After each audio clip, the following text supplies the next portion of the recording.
الحمد لله وحده والصلاة والسلام على من لا نبي بعده. قال حدثنا أبو بكر بن أبي شيبة وأبو كريب قال حدثنا أبو معاوية عن الأعمش عن أبي صالح عن أبي هريرة قال قال رسول الله صلى الله عليه وسلم لأن أقول سبحان الله والحمد لله ولا إله إلا الله والله أكبر أحب إلي مما طلعت علیہ الشمس. رواہ مسلم فی کتاب الذکر. اللہ کے نبی صلی اللہ علیہ وسلم نے فرمایا کہ یہ اذکار، یہ ذکر سبحان اللہ کہ اللہ تیری ذات پاک ہے، والحمد للہ تمام تعریفیں تیرے لیے ہے، ولا الہ الا اللہ اور تیرے سوا کوئی معبود نہیں، تو اکیلا ہے، واللہ اکبر اور تو سب سے بڑا ہے. یہ اذکار، یہ ذکر مجھے ان تمام چیزوں سے زیادہ محبوب اور پسند ہے جن پر سورج طلوع ہوتا ہے. اللہ رب العالمین ہم تمام حضرات کو یہ اذکار کرنے کی نیک توفیق عطا فرمائے. ایک سوال محترم حاضرین جو رات کے مدرسے میں بھی پوچھا گیا تھا، آج پھر اسے لوٹایا جا رہا ہے کہ ہم لوگ رزق میں برکت کی دعا کرتے ہیں،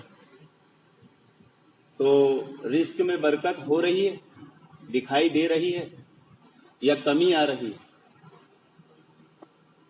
اس کلاس میں تو تمام ہی حضرات نے ہاتھ اٹھایا تھا، ہاں رزق میں برکت ہو رہی ہے. کسی کے ساتھ ایسا معاملہ ہو رہا ہے کہ اس کے رزق میں اسے لگ رہا ہے کہ برکت نہیں ہو رہی ہے، یعنی بڑھ نہیں رہا ہے، کم ہو رہا ہے، کم ہو جا رہا ہے. اصل میں رزق کے تعلق سے ہم مسلمانوں کا جو موقف بن چکا ہے وہ یہ کہ رزق کہتے ہی کس کو ہیں؟ مال کو اور غذا کو، اناج کو.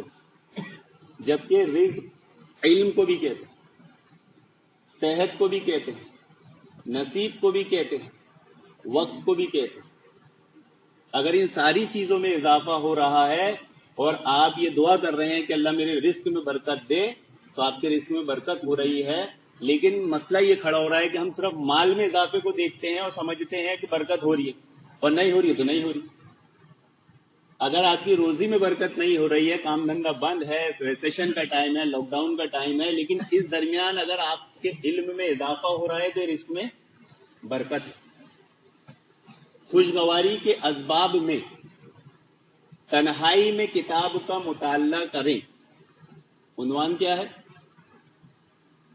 فائدے مند دوستی کون سی؟ خوشگواری کے اسباب میں تنہائی میں کتاب کا مطالعہ کریں، پڑھنے کی طرف توجہ دیں، عقل کو فائدہ پہنچائیں. کیونکہ اہل علم نصیحت کرتے ہیں، تلقین کرتے ہیں کائی کی؟ پڑھنے کی. کیوں؟ تاکہ آپ رنج و عالم کی کیفیت سے دور رہیں. کتاب وہ ہمدم ہے جو آپ میں کبھی تکبر پیدا نہیں ہونے دے گا. کتاب وہ ساتھی ہے جو آپ کو کبھی بھڑکائے گا نہیں. کتاب وہ رفیق ہے جو آپ کو کبھی اکتانے نہیں دے گا. کتاب وہ دینے والا دوست ہے جو آپ سے کبھی کچھ مانگے گا نہیں. کتاب وہ دوست ہے جو آپ کو کبھی اشتعال نہیں دلائے گا. کتاب وہ ساتھی ہے جو آپ کو کبھی افسردہ نہیں ہونے دے گا. کتاب وہ پڑوسی ہے جو کبھی آپ سے آگے نکلنے کی کوشش نہیں کرے گا. کتاب وہ سچا دوست ہے جو کبھی جھوٹ نہیں بولے گا. کتاب وہ ایماندار دوست ہے جو آپ کے ساتھ کبھی منافقت نہیں کرے. کتاب وہ دل نواز دوست ہے جس کو دیکھ کر آپ کی خوشیوں میں بڑھوتری ہوگی، آپ کا ذہن تیز ہوگا، آپ کی زبان درست ہوگی، آپ کا لہجہ درست ہوگا، آپ کی خط و کتابت درست ہوگی، آپ کا نفس پاک ہوگا، آپ کے سینے میں اضافہ ہوگا. کتاب وہ مطیع اور فرما بردار ہے کہ جو رات میں بھی آپ کی اس طرح اطاعت اور فرما برداری کرے گا جس طرح دن کے اجالے میں کرتا. کتاب وہ طالب علم ہے کبھی سونے جاگنے اونگنے کا بہانہ نہیں کرے گا، بلکہ آپ کو سونے بھی نہیں دے گا۔ کتاب وہ استاد ہے کہ جو ضرورت پڑنے پر آپ کے ہمیشہ کام آئے۔ جو لوگ کتاب کی محفلوں میں بیٹھتے ہیں وہ دشمنوں کی محفلوں میں بیٹھنے سے محفوظ رہتے ہیں۔ جو لوگ کتابوں کی محفلوں میں بیٹھتے ہیں وہ دنیا کے مطلب پسند فضول لوگوں کی محفلوں میں بیٹھنے سے محفوظ رہتے ہیں۔ کتاب وہ فائدے مند دوست ہے کہ اگر آپ اس کو پڑھنا بھی چھوڑ دیں گے تو کیا ہوگا؟ اس کا فائدہ ختم نہیں ہوگا۔